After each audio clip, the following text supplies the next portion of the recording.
ಇಂದು ನಾನು ಉತ್ತರ ಕರ್ನಾಟಕ ವಿಶೇಷ ಬಿಳಿ ಜೋಳದ ಅಳ್ಳು ಅಥವಾ ಅರಳು ಮಾಡ್ತಿದ್ದೇನೆ. ಇದು ಈಗಿನ ಪಾಪ್ಕಾರ್ನ್ ರುಚಿಯನ್ನೇ ಹೋಲುತ್ತೆ.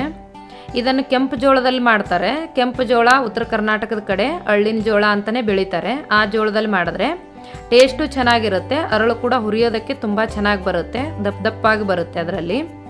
ಆ ಜೋಳ ಇಲ್ಲ ಅಂದರೆ ಈ ಬಿಳಿ ಜೋಳದಲ್ಲಿ ಕೂಡ ನಾವು ಅರಳನ್ನ ಹುರ್ಕೋಬಹುದು.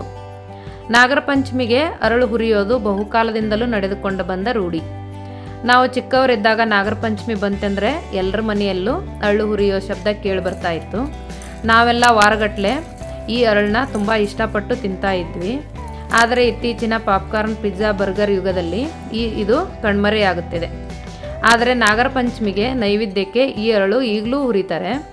ಹಾಗಾದರೆ ಬನ್ನಿ, ಈ ಸಾಂಪ್ರದಾಯಿಕ ಅರಳು ಅಥವಾ ಅರಳು ಹೇಗೆ ಮಾಡುವುದೆಂದು ತಿಳಿಯಲು ಈ ವಿಡಿಯೋ ಪೂರ್ತಿಯಾಗಿ ನೋಡಿ. ಇಷ್ಟವಾದರೆ ಲೈಕ್ ಮಾಡಿ. ಆದರೆ ಅದಕ್ಕೂ ಮೊದಲು ನಮಸ್ಕಾರ, ಪಾಕಶಾಸ್ತ್ರ ಚಾನಲ್ಗೆ ಸ್ವಾಗತ. ನಾನು ಸುರೇಖಾ ತಳವಾರ್. ನಮ್ಮ ಚಾನಲ್ಗೆ ಸಬ್ಸ್ಕ್ರೈಬ್ ಮಾಡಿಲ್ಲ ಅಂದರೆ ದಯವಿಟ್ಟು ಸಬ್ಸ್ಕ್ರೈಬ್ ಮಾಡಿ. ಹಾಗೆ ಪಕ್ಕದಲ್ಲಿರೋ ಬೆಲ್ಲೈಕನ್ ಪ್ರೆಸ್ ಮಾಡಿ. ಬೆಲ್ಲೈಕನ್ ಪ್ರೆಸ್ ಮಾಡೋದ್ರಿಂದ ನಮ್ಮ ಹೊಸ ವಿಡಿಯೋಗಳ ನೋಟಿಫಿಕೇಷನ್ ನಿಮಗೆ ಬರುತ್ತೆ. ಬನ್ನಿ, ಬಿಳಿ ಜೋಳದ ಅರಳು ಮಾಡೋ ವಿಧಾನ ನೋಡ್ಕೊಳ್ಳೋಣ. ನಾನು ಒಂದು ಬೌಲಷ್ಟು ಜೋಳನ ನಾನು ಕ್ಲೀನ್ ಮಾಡಿ ಇಟ್ಕೊಂಡಿದ್ದೀನಿ.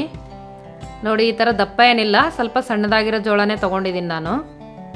ಈಗ ನಾನು ಸ್ಟವ್ ಮೇಲೆ ಒಂದು 2 ಗ್ಲಾಸಷ್ಟು ನಾನು ನೀರು ಕುದಿಯಲು ಇಟ್ಟಿದ್ದೀನಿ. ಈ ಥರ ನೀರು ಕುದಿಯೋಕ್ಕೆ ಸ್ಟಾರ್ಟ್ ಆಗಿದ ತಕ್ಷಣ ನಾವು ಜೋಳ ಅದಕ್ಕೆ ಹಾಕಬೇಕು. ಹಾಕಿದ ಮೇಲೆ ಜಸ್ಟ್ ಹಿಂಗೆ ಕುದಿ ಬಂದರೆ ಸಾಕು, ನಾವು ತೆಗೆದು ಬಿಡಬೇಕಾಗತ್ತೆ. ನೋಡಿ, ಈ ಥರ ಮೇಲೆ ಸಣ್ಣ ಸಣ್ಣ ಜೋಳ ಇರೋದನ್ನೆಲ್ಲ ತೆಗಿತಾ ಇದ್ದೀನಿ. ನೋಡಿ, ಈಗ ಕುದಿಯೋಕ್ಕೆ ಸ್ಟಾರ್ಟ್ ಆಯಿತು. ಹಿಂಗೆ ಕುದಿಯೋಕ್ಕೆ ಸ್ಟಾರ್ಟ್ ಆಗ್ತಿದ್ದಂಗೆ ನಾವು ಸ್ಟವ್ ಆಫ್ ಮಾಡಿಬಿಟ್ಟು ನೀರನ್ನ ಸೋದಿಸ್ಕೋಬೇಕು. ಈ ಕುದಿಯೋ ನೀರಿಗೆ ಸ್ವಲ್ಪ ಉಪ್ಪು ಹಾಕಿದ್ರೂ ಕೂಡ ಚೆನ್ನಾಗಿರುತ್ತೆ ಟೇಸ್ಟು. ಅರಳಲ್ಲಿ ಉಪ್ಪಾಗಿ ಚೆನ್ನಾಗಿರುತ್ತೆ. ನಾನು ಉಪ್ಪೇನು ಹಾಕಿಲ್ಲ, ಡೈರೆಕ್ಟಾಗಿ ಹಾಗೆ ಮಾಡಿದ್ದೀನಿ. ನೋಡಿ, ನೀರೆಲ್ಲ ಸೋದಿಸ್ಕೊಂಡಿದ ತಕ್ಷಣ ನಾವು ಇದನ್ನು ಒಂದು ಬಟ್ಟೆ ಮೇಲೆ ಮನೆ ಒಳಗಡೆ ನಾವು ಒಣಗಿಸ್ಬೇಕಾಗತ್ತೆ. ನೋಡಿ, ಈಗ ನೀರೆಲ್ಲ ಸೋದಿಸ್ಕೊಂಡಿದ್ದೀನಿ. ನೋಡಿ, ಮನೆ ಒಳಗಡೆ ನಿಮಗೆ ಗೊತ್ತಾಗಲಿ ಅಂತ ನಾನು ಕ್ಯಾಮ್ರಾ ಆ ಕಡೆಯಿಂದ ತರ್ತಾ ಇದ್ದೀವಿ. ನೋಡಿ, ಮನೆ ಒಳಗಡೆ ಒಂದು ಬಿಳಿ ಬಟ್ಟೆ ಹಾಸ್ಕೊಂಡಿದ್ದೀನಿ. ಈ ಬಟ್ಟೆ ಮೇಲೆ ಈ ಜೋಳನ ಒಂದು 2 ಅವರ್ನ ನಾವು ಒಣಗಿಸ್ಬೇಕಾಗತ್ತೆ. ಬಿಸಿಲಲ್ಲೆಲ್ಲ ಒಣಗಿಸಕ್ಕೆ ಹೋಗಬಾರ್ದು ಮತ್ತು ಫ್ಯಾನ್ ಗಾಳಿಗೂ ಹಾಕಬಾರ್ದು. ಸುಮ್ಮನೆ ಹಾಗೆ ಮನೆ ಒಳಗಡೆ ನಾವು ಈ ಥರ 2 ಅವರು ಬಟ್ಟೆ ಮೇಲೆ ಹಾಕಬೇಕು. ನೋಡಿ, ಈಗ 2 ಅವರ್ ಆಗಿದೆ. ಈ ಜೋಳನ ನಾನೀಗ ತೆಗಿತಾ ಇದ್ದೀನಿ. ಇದು ನಾಗರ ಪಂಚಮಿ ಹಬ್ಬಕ್ಕೆ ಉತ್ತರ ಕರ್ನಾಟಕದ ಕಡೆ ಎಲ್ಲರ ಮನೆಯಲ್ಲೂ ಮಾಡ್ತಾರೆ. ನೋಡಿ, ಈಗ ಹುರಿಯೋದಕ್ಕೆ ಜೋಳ ರೆಡಿ ಆಯಿತು.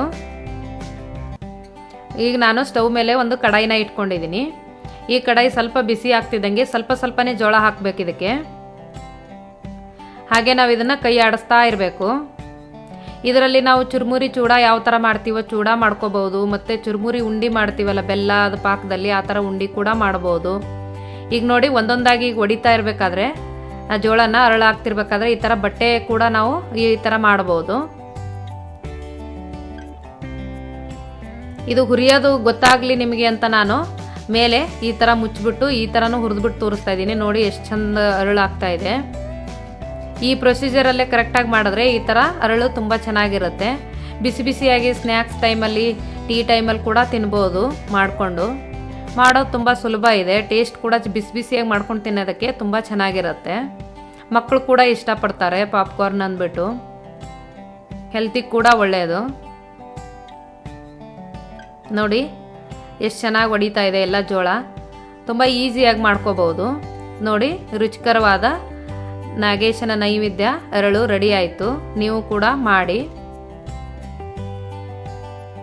ಮತ್ತು ಇನ್ನೊಂದೇನೆಂದರೆ, ಉತ್ತರ ಕರ್ನಾಟಕದ ಕಡೆ ಸರಸ್ವತಿ ಪೂಜೆಗೆ ಹೂವಿನ ಹಾರ ಬದಲು ಈ ಥರ ಅರಳಿನ ಹಾರ ಮಾಡಿ ಹಾಕ್ತಾರೆ.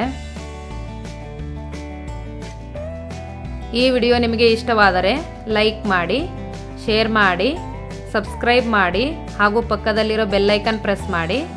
ಬೆಲ್ಲೈಕನ್ ಪ್ರೆಸ್ ಮಾಡೋದ್ರಿಂದ ನಮ್ಮ ಹೊಸ ವಿಡಿಯೋಗಳ ನೋಟಿಫಿಕೇಷನ್ ನಿಮಗೆ ಬರುತ್ತೆ. ಧನ್ಯವಾದಗಳು.